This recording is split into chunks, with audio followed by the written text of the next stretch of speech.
Salut Franck, Salut. Salut. tu avais du mal à te connecter? Ouais.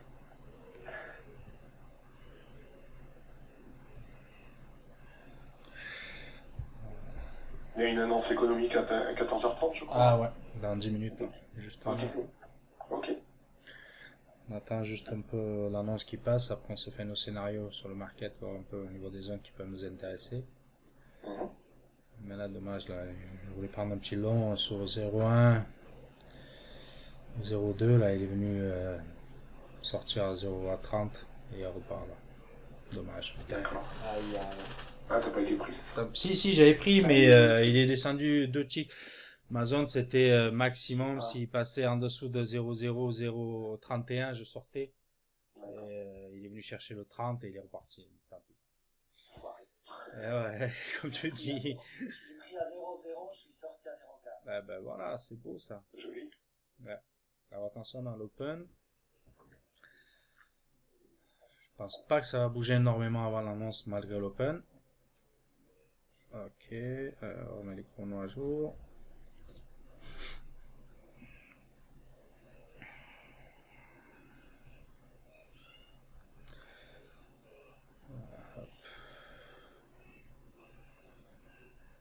Alors, Savoir à quel type d'open il va nous faire. deux. C'est savoir quel type d'open il va nous faire. S'il va, Ah, pardon, s'il va faire un open drive ou un open test drive. on va voir, on va voir. Justement, j'enregistre la session pour ça. C'est juste pour montrer par rapport à l'annonce de CPI que c'est une annonce importante. Pour ne pas être dans l'annonce, parce que on va voir. Alors sur les bougies, nous on voit pas. Alors ceux qui traitent avec les bougies, ils voient pas un peu, mais quand tu traites sur les carnets, tu vois vraiment la différence que pendant les annonces, les carnets se vident complètement. Voilà, ça c'est Ah, c'est ça. Ouais. le but de ce petit enregistrement. D'accord. L'impact de l'annonce sur les carnets. Exactement.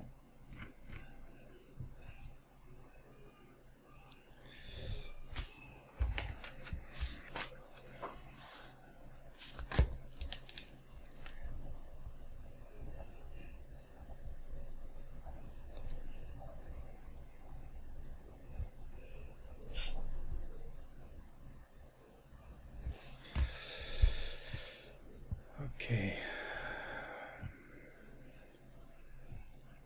Alors, on est à 8 minutes. Et là, on va voir que il n'y aura pas énormément de moves. On va rester stagné et sur place le temps que l'annonce se passe.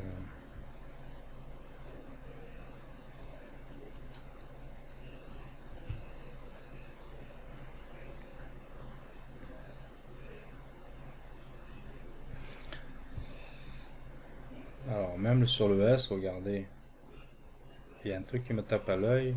Sur le 40-54, on a le même nombre d'ordres de contrat que sur le 40-48. Est-ce qu'on peut pas dire que le marché il est contrôlé ou il est bloqué des deux côtés? Vous voyez? Là, c'est flagrant. Là. Dans les bids et les As, on a le même nombre. D'accord, ok. Un peu plus gros ici. Donc, ça on voit.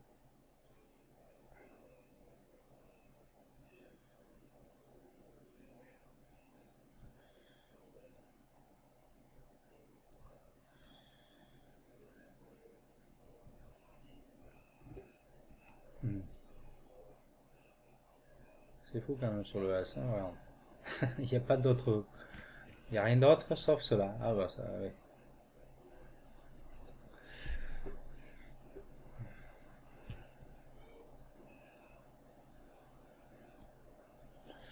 Allez, encore 6 minutes de souffrance. T'es beau ton long, Rob. C'est clair. Et t'es modeste. Ouais, là, il était une fois dedans. Hmm. Mais je le sentais bien, tu vois. Mais en fait, il fait des sauts, le truc. Il bouge avec pas beaucoup de volume. Il tapait sur 12, hop. Il a redescendu 3 ticks. C'est pas.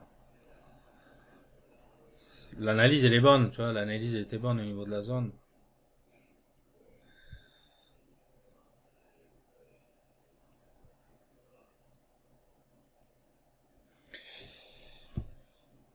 Ouais, dommage qu'il y avait dommage qu'il y a l'annonce. Pas trop proche de l'annonce et trop proche de l'open, quoi. C'est ça.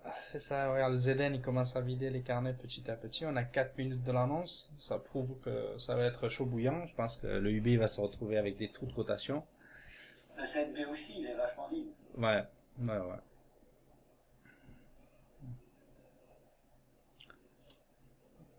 Moi, moi perso, c'est le ZN qui me donne un peu la tendance au niveau des carnets quand c'est.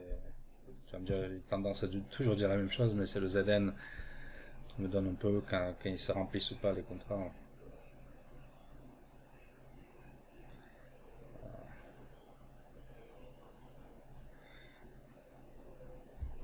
C'est la meilleure référence, tu trouves? Pour moi, oui. Je pense que oui. Parce que quand le ZN il y a pas beaucoup de volume sur les autres carnets, tu as du mal à te faire exécuter. Bon, marché, tu peux rentrer, mais tu vas rentrer marché, sortir marché. Mais si en limite, c'est compliqué de se faire exécuter. Il y a pas beaucoup de volume. Déjà, à mon avis, le ZN, quand il va avoir, allez, 50 ou 100 contrats, sur le UB, on va se retrouver avec des trous de cotation, et là, c'est pas le but. Sinon, on traderait pas les bons. Le S est bien réveillé là. Ouf, ouais, on est à 2 minutes, le ZN il passe à 300 contrats, 300-400 contrats. Le S il a bien chuté.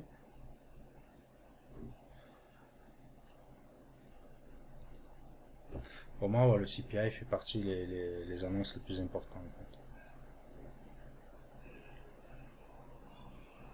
Alors, le ZN il se vide. À temps normal, s'il n'y a pas l'annonce, c'est une belle zone de short, parce qu'on est en arrière, il est plus haut, on peut tenter shorter, mais là... Ouais.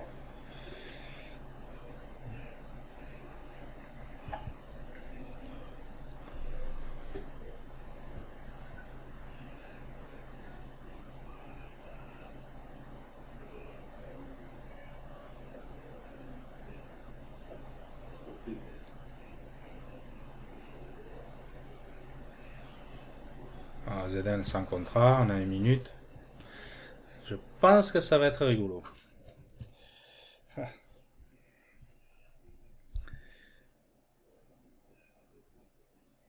Alors si on met une bougie de... Voilà, si je mets... C'est moi qui vois ça, Karen, ou il y a beaucoup d'absorption au niveau des contrats à l'achat sur les bons? Alors, est-ce que c'est des absorptions ou si c'est les gens qui se liquident de leur position parce qu'il y a les annonces qui arrivent? Ah ouais. Voilà, alors, c'est juste pour montrer la différence entre ça, une graphique et un carnet, parce qu'on voit pas ceux qui traitent avec les graphiques, ils ne voient pas ce qui se passe. Hop, l'annonce. On n'a pas eu l'annonce encore, 40 secondes, et ça bouge énormément. Les trous de cotation énormes sur le UB. Le ZN, il est pratiquement vide. Et l'annonce, il n'est pas encore passé. Voilà.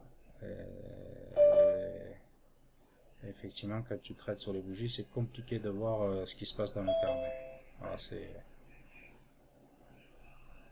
Voilà, et ça va partir d'un coup.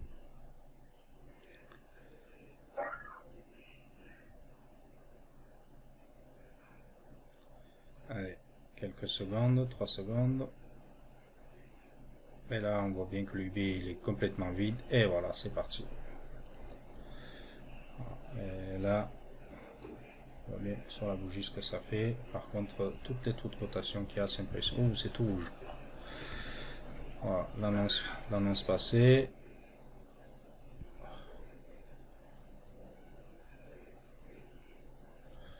Ça, on va le virer aussi. Hop.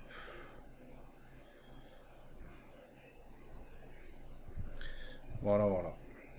Et même sur le market, on voit bien les trous de cotation. C'est pour ça que des fois, si on est dans le trade en réel, je pense, pendant l'annonce, quand tu mets un stop, tu risques de ne pas te faire exécuter parce qu'il y a des prix où il n'y a pas eu de contrat exécuté sur ce prix-là et tu risques de faire snapper. Petit mot. Alors, du coup, comme tout est rouge, ben, les bons ils grimpent. Hop. Moi, l'idée, en fait, c'était ça. On avait une zone. En fait, ça, c'était une zone de range, ou de bracketing, comme on peut dire, zone d'accumulation. D'accord. Et à partir du moment qu'on a cassé, ben, on est allé chercher cette zone-là, et même plus haut. Parce que l'idée, ça va être ça. Il va aller combler toutes ces zones, tout ce qu'il y a là. Voilà, en fait, ça. Il réintègre son ancienne zone. Exactement. Voilà, il va réintégrer cette zone-là. Maintenant, arriver les plus hauts, si ils considèrent que ben, l'annonce était tellement puissant qu'ils vont changer de zone, ben, à partir de là, ils vont aller chercher plus haut. Alors, il faut que je fasse tout ça. Ils vont aller chercher plus haut sur de nouvelles zones. Et ça, c'est vraiment, on fait une analyse à long terme. Ben, en fait, si on se retrouve, si on regarde bien, ben, on se retrouve dans une zone de range, une grosse zone de range, où depuis, on va dire, depuis 5 jours, il a travaillé les plus hauts du volume, et depuis les autres 5 jours, le plus bas, eh ben, là, il est en train d'équilibrer les 7 zones-là, et pourquoi pas aller casser la zone, sortir, en fait, aller chercher une nouvelle zone qui est vraiment, on se retrouve sur une date. Surtout avec ce qu'on a demain. Ouais. Et regarde, en fait, ce qu'il y a, c'est que si on regarde comme ça, cette zone-là, ben, il correspond parfaitement à la zone. Dommage que je peux pas mettre plus petit, parce qu'il faut que, je vais essayer de le mettre autrement. Je vais essayer de le faire un peu plus petit, voir si on arrive à mieux voir. C'est compliqué parce qu'on retrouve plusieurs journées de range. Si j'ai pas assez de place sur l'écran, ça sert à rien. On va rien voir. Ça fait pas. Non, ça fait. C'est pas bon. C'est pas bon du tout. Bref. Allez. Je voulais montrer qu'il y avait une zone de range à la même hauteur que l'actuelle. C'est ça. Dans le passé, ouais. En fait, je répète encore, l'avantage des bons, c'est que l'avantage des bons. Pour moi, je parle toujours pour moi, c'est que c'est un cycle qui revient à chaque fois. Voilà, c'est pas il y a les hauts, les plus bas et plus haut, et c'est un cycle qui se répète. D'ailleurs, tout à l'heure, quand j'ai envoyé mon template à Aida, si vous voulez, je peux vous le renvoyer. En fait, ce qu'il y a, c'est que moi, je l'enregistre à chaque fois. C'est que vous pouvez avoir, par exemple, sur le UB, vous pouvez avoir, regardez, vous pouvez avoir énormément de points depuis 4 ans en arrière, des repères qui peuvent vous servir. C'est-à-dire, même si tu n'as pas, je peux le faire. Si je peux vous l'envoyer, si ça vous intéresse, comme ça, vous, en installant le template et en changeant certains trucs, vous gardez les mêmes repères. C'est-à-dire les points où auparavant c'était des POC ou des VPOC ou etc. Voilà. Ah, c'est intéressant. Voilà. Ça, oui. Ça permet d'avoir de l'historique des repères en fait sur le carnet. Ça sert énormément. Bon, si on revient un peu, on va attendre que le ZN il se remplisse bien. On est à 500-600 contrats. On a explosé vers le haut, du coup on peut dire que ça nous donne une tendance haussière. Alors ce qui va se passer, c'est qu'il va arriver sur des zones intéressantes, où le 144.00 qui est le plus haut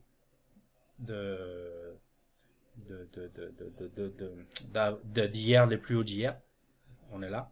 Voir un peu ce qui se passe ici, mais il n'y a pas de volume, il va descendre, il va chuter un peu. Sachant que c'est un chiffre en plus. Oui, aussi. Alors, là, tu vas voir, si il attaque là, boum, il va shooter vers le bas, il n'y a pas d'impression de contrat là. Alors, est-ce qu'il va s'appuyer sur cette zone-là à 144.00, j'avais mis 2 points ici, et remonter parce que la tendance est haussière? Ben, on va le savoir, on va le savoir ça de suite.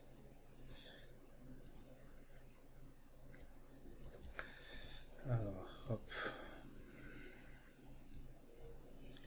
Après, s'il y a tu as vu, hop, de suite, il a snappé le 0,0 pour remplir le volume. Alors, je va bien aller chercher le point d'overnight, c'est-à-dire notre fameuse zone 143.17 ici.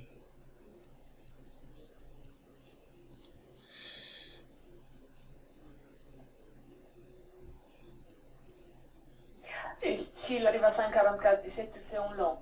Ah là, il n'y a que des longs, là. Là, il n'y a que des longs.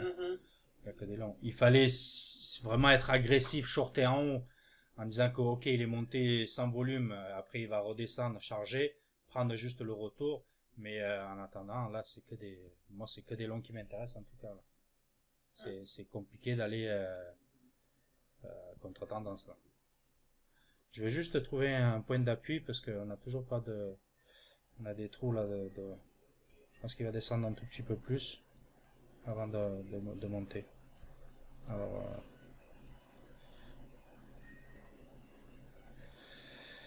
encore une minute. Tout petit peu plus bas, ça serait parfait.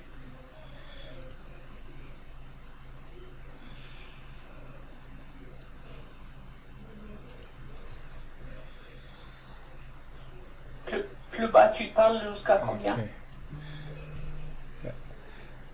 En fait, ça c'est la zone qu'il a bloquée depuis tout à l'heure jusqu'à 144,00. Alors, ce que je vais faire, c'est que j'essaie de le prendre au plus bas. Je vois que la tendance elle est haussière. Alors, même s'il descend un tout petit peu contre moi, c'est pas pareil, tu vois. Du coup, le trading d'aujourd'hui, j'ai changé un peu. C'est-à-dire, comme on a énormément de volatilité, eh ben, la tendance elle est haussière. Il va descendre un peu sur moi, contre moi. Ben, je vais recharger. Tu vois, j'essaie de trader d'une autre manière. Mais il peut descendre, nous sommes d'accord, jusqu'à 144 à peu près, non? Oui, 144,00, ouais. Pour le moment, il a bloqué à ce niveau-là. Bon, là, il charge. On se retrouve dans une zone d'accumulation. Alors, 4000. Tu vas voir que le POC, il va le ramener sur 144,17. Il va descendre je pense, sur 144,00 et repartir vers le haut pour dessiner un D, pour se mettre d'accord entre les acheteurs et les vendeurs et repartir et changer de zone. Oui, d'accord, ok, je comprends. L'idée, pour moi, mon raisonnement, ça va être ça. Voilà.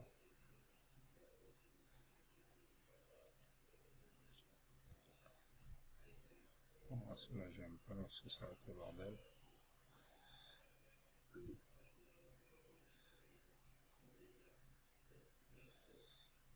Ok, ça je reste avec un lot, c'est plus facile à gérer avec un lot. C'est quand même stressant. Ouais, oui. Là, c'est comme si on tradait des indices, en fait. Oui. Ouais, c'est vrai que je suis pas fan non plus. Là, ça doit plaire à Aïda, ça. Oui, mais faut faire attention. Oui. Encore une annonce dans 6 minutes. Ah, Pas apparemment pas très importante, mais tout de même. Alors, qu'est-ce qu'on a comme annonce? Oui, il y a Redbook.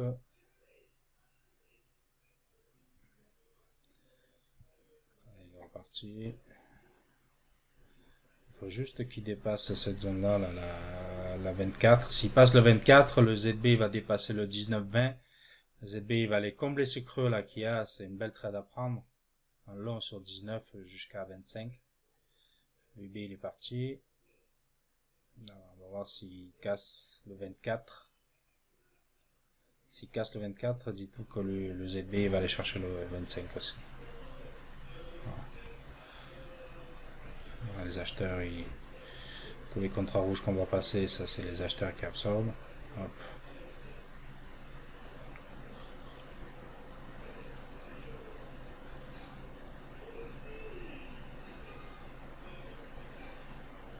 On pousse.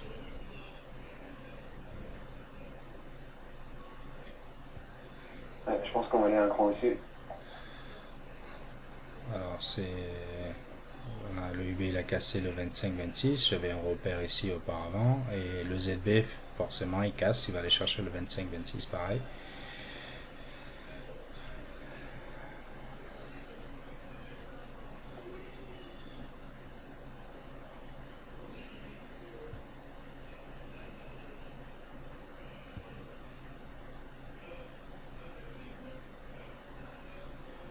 Vous avez pu prendre le ZB en long? Non, j'ai pas réussi à le prendre.